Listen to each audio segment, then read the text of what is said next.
On Global TV News Prime, Vice President Kashim Shettima unveils Nigeria's house in Davos.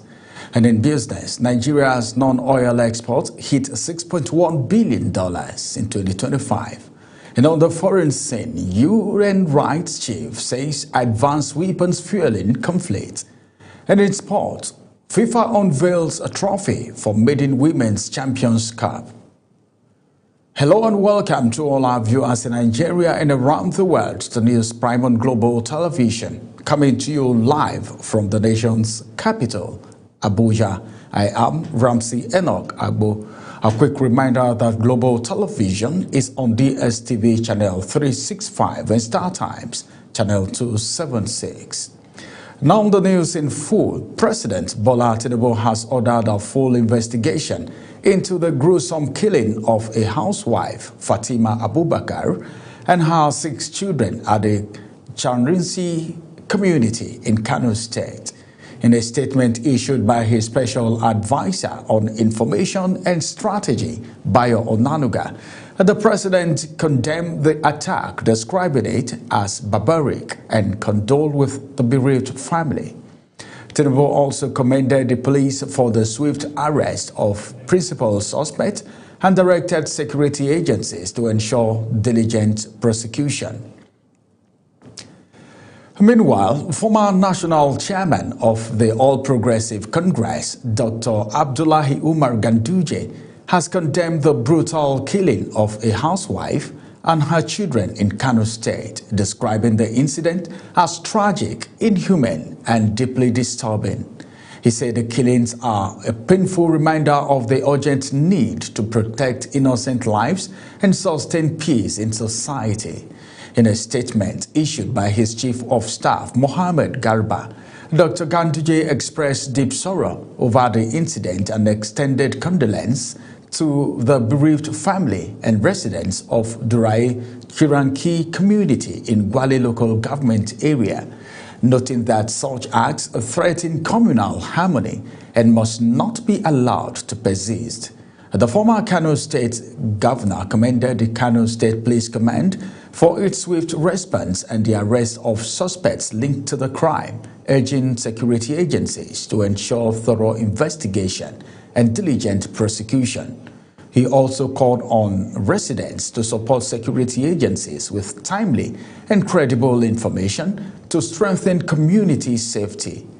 In the same statement, Dr. Ganduje also mourned the death of a prominent businessman and community leader, Alhaji Bature Abdulaziz, describing him as a towering figure in Kano's business community and a former leader of the Kantin Quarry Market Traders Association. He prayed for the repose of the souls of the departed and continued peace and security in Kano State and the nation.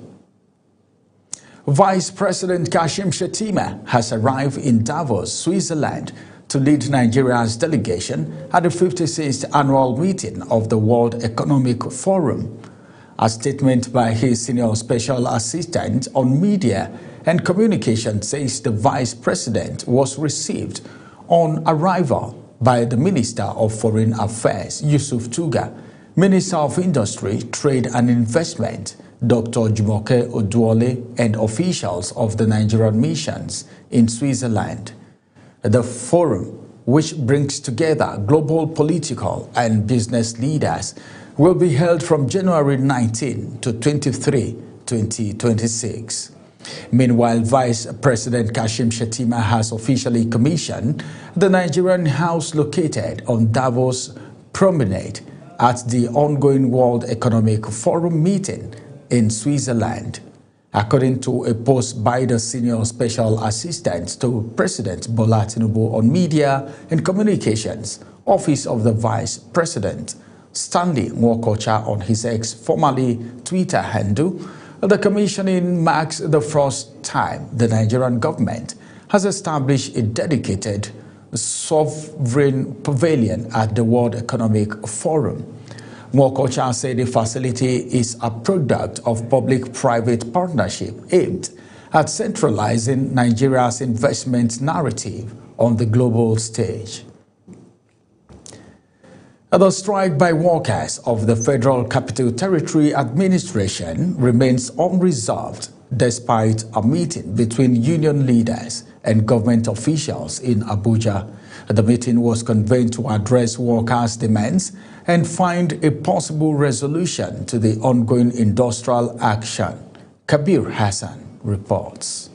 Hopes of an immediate resolution shade after a closed-door meeting between the Joint Union Action Committee and officials of the Federal Capital Territory Administration ended without a breakthrough.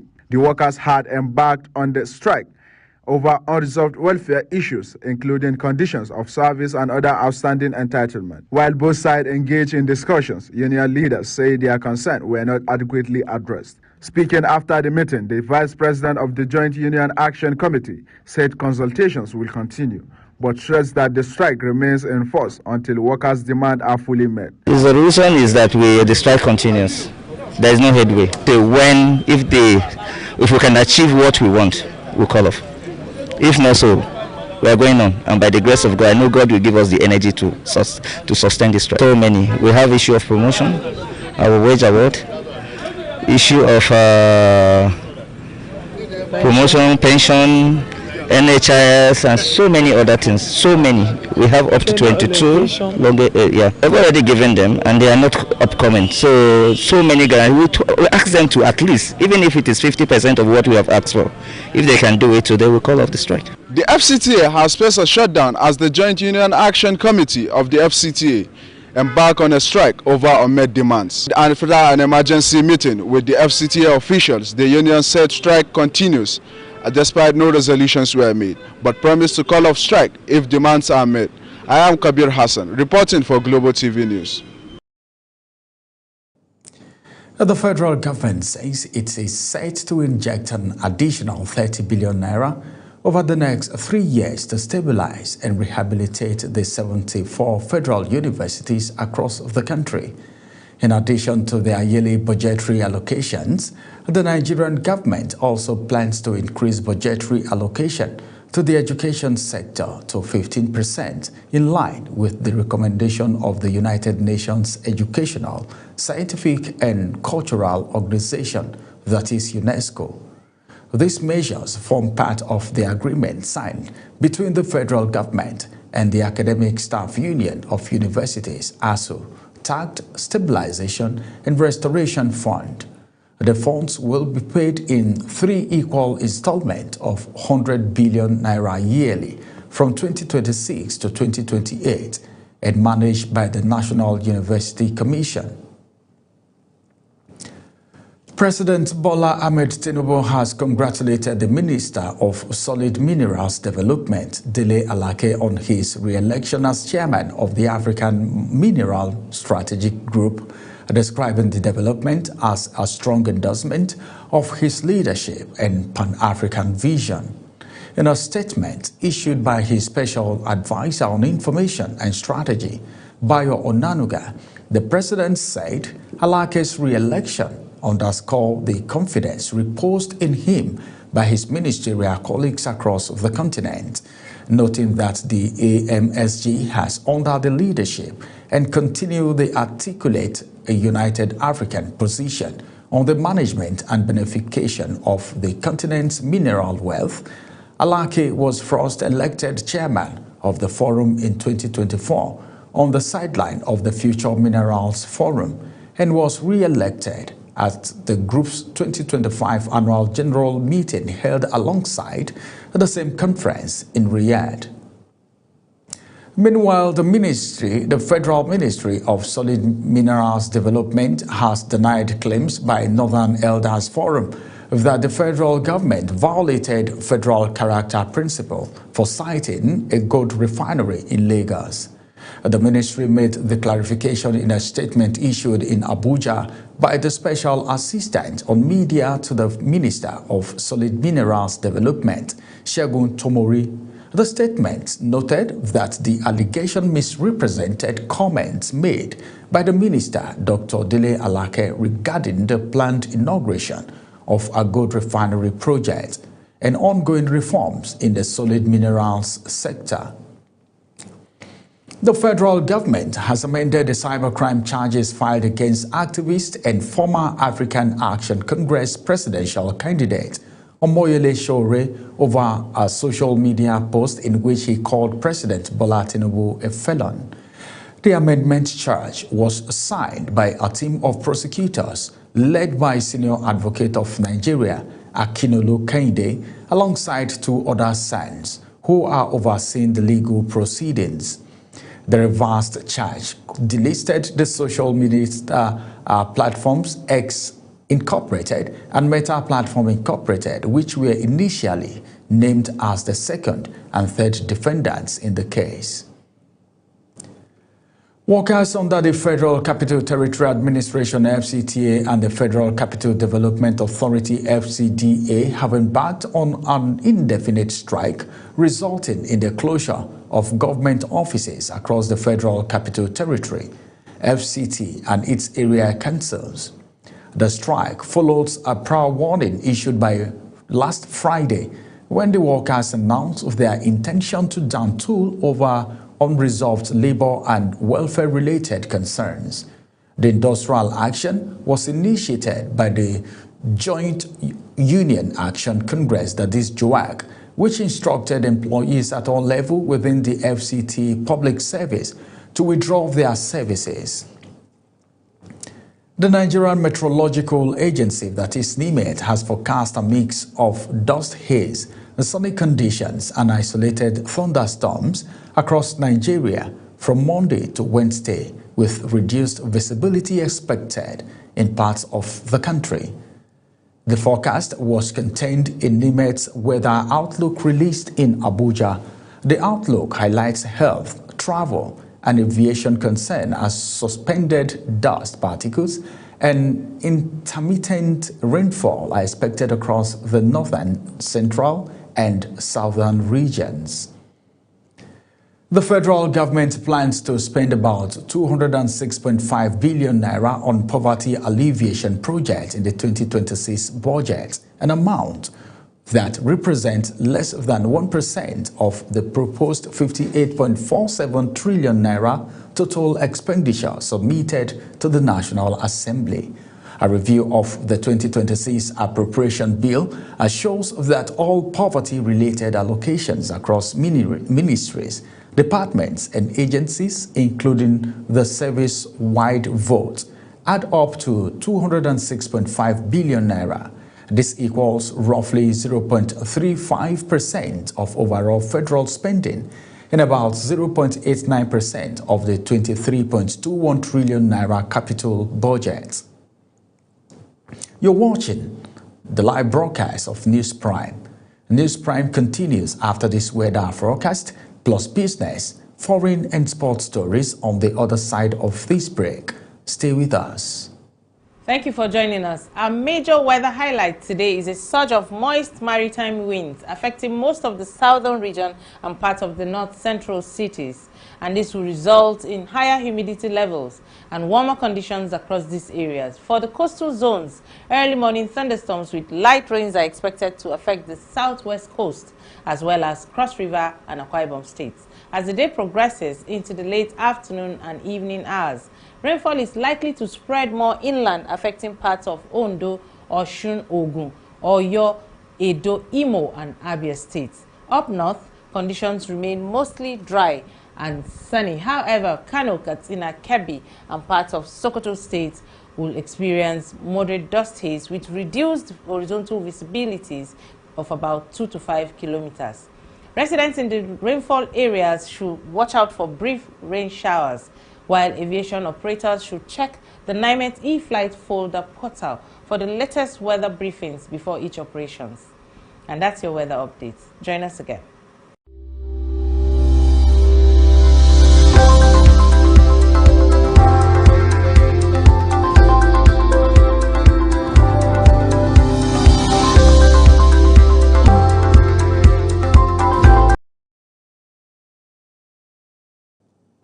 Welcome back from that break. Now let's take you to the world of business, where the Nigerian Export Promotion Council, NEPC, says the non-oil sector earned $6.1 billion from export in 2025.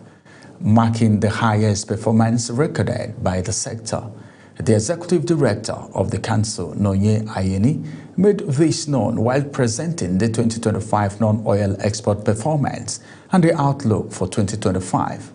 Our business correspondent, Kike Lomo Okere, was there for Global TV. The executive director of Nigerian Export Promotion Council, Nonye Ayeni, says the non-oil export earning rose to 11.5% year-on-year in 2025, surpassing the $5.46 billion recorded in 2024. She noted that export volume also increased to 8.02 million metric tons, up to 10% from the previous year, reflecting steady growth across agricultural, industrial, and mineral products. According to her, Nigeria shipped 281 non-oil products to 120 countries, including Netherlands, Brazil, and India. The council attributes this record performance to strategic government policies under President Bola Ahmed Tinubu's renewed Hope agenda, capacity building programs for exporters, enhanced compliance and monitoring, as well as strengthening partnership with development agencies. Non-oil export performance in 2025 reached an all-time high. The non-oil export sector rose.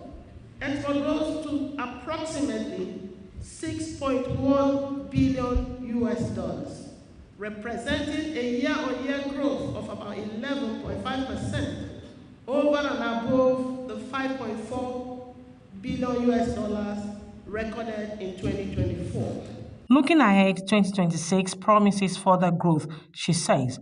NEPC also plans to expand value addition, strengthen clusters, reduce export rejects, broaden SME participation, and leverage international trade agreements such as the Nigerian UAE CEPA to open new markets. These measures aim to consolidate Nigeria's position as a leading non-oil exporter in Africa and globally.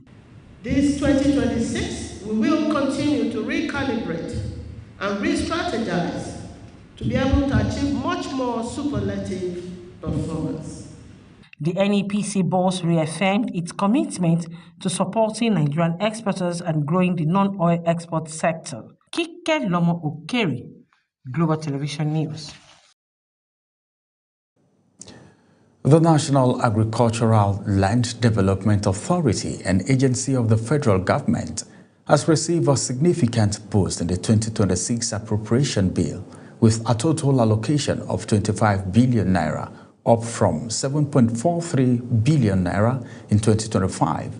In 2025, NALDA's allocation was entirely for capital expenditure, primarily for land acquisition, land clearing, and the purchase of agricultural equipment aimed at increasing food production across the country.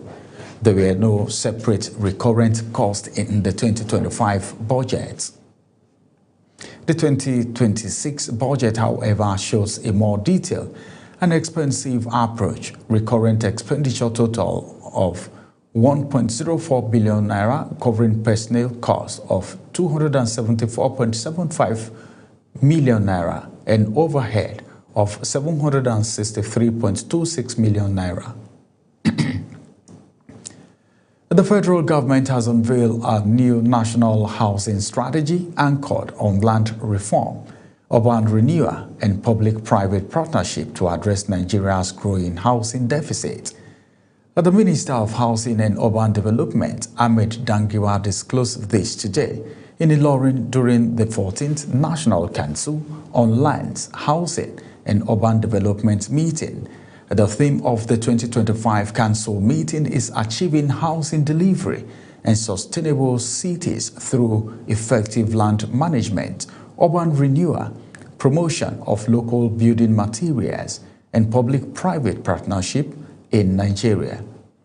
And on the foreign scene, United Nations says 3 years of war have put the Sudanese people through hell, blasting the vast sum spent on advanced weaponry at the expense of humanitarian aid and the recruitment of child soldiers. Speaking in Port Sudan during his first wartime visit, UN Human Rights Commissioner Volker Turk said the population had been subjected to horror, stating that funds that should be used for alleviate the suffering of the population are instead spent on advanced weapons, particularly drones.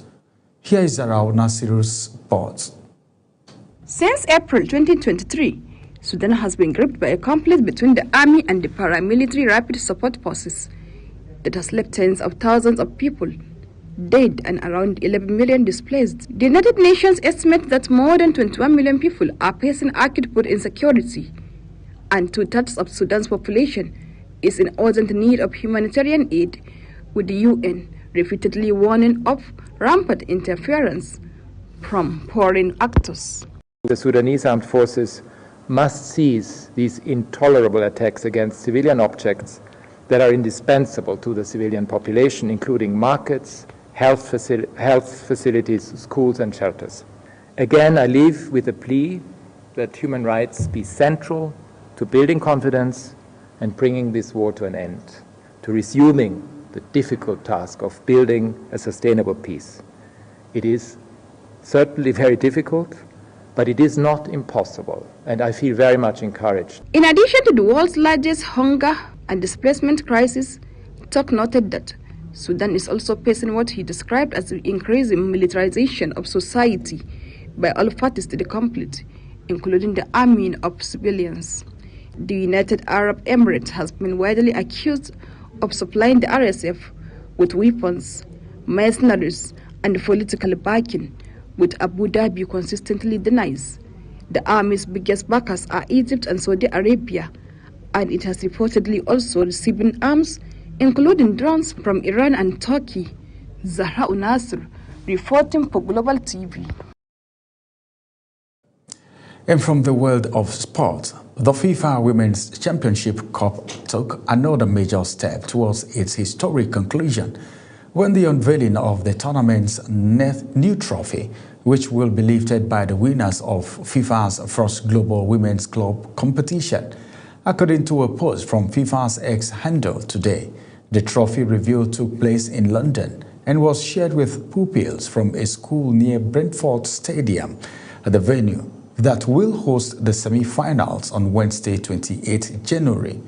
A former England international and Arsenal legend Alex Scott led the unveiling alongside a FIFA chief football officer and two-time FIFA Women's World Cup winning coach G. Ellis. FIFA President Gianni Infantino condemned some Senegal players for the unacceptable scenes during the AFCON final, in which the eventual champions walked off the pitch in protest at a penalty awarded to Morocco. FIFA President Infantino condemned this in a statement describing it as an unacceptable action to abandon the field of play in that manner. Before we go, a quick recap of our top stories. Meanwhile, Vice President Kashim Shettima has officially commissioned the Nigerian horse located on the Davos promenade at the ongoing World Economic Forum meeting in Switzerland. And in business, we told you that the Nigerian Export Promotion Council, that is NEPC, says the non-oil sector earned $6.1 billion from exports in 2025, marking the highest performance recorded by the sector. And on the foreign scene, United Nations says 3 years of war have put the Sudanese people through hell, blasting the vast sum spent on advanced weaponry at the expense of humanitarian aids and the recruitment of child soldiers. And finally, from the water sport, we told you that FIFA Women's Champions Cup took another major step towards a historic conclusion with the unveiling of the tournament's new trophy, which will be lifted by the winners of FIFA's first Global Women's Club competition. And that's it on News Prime. A quick reminder that Global TV is on DSTV channel 365 and Star Times channel 276. Kindly follow us across all social media platforms now showing on your screen using @Global TV. I am Ramsey Enoch Agbo. Thanks for watching.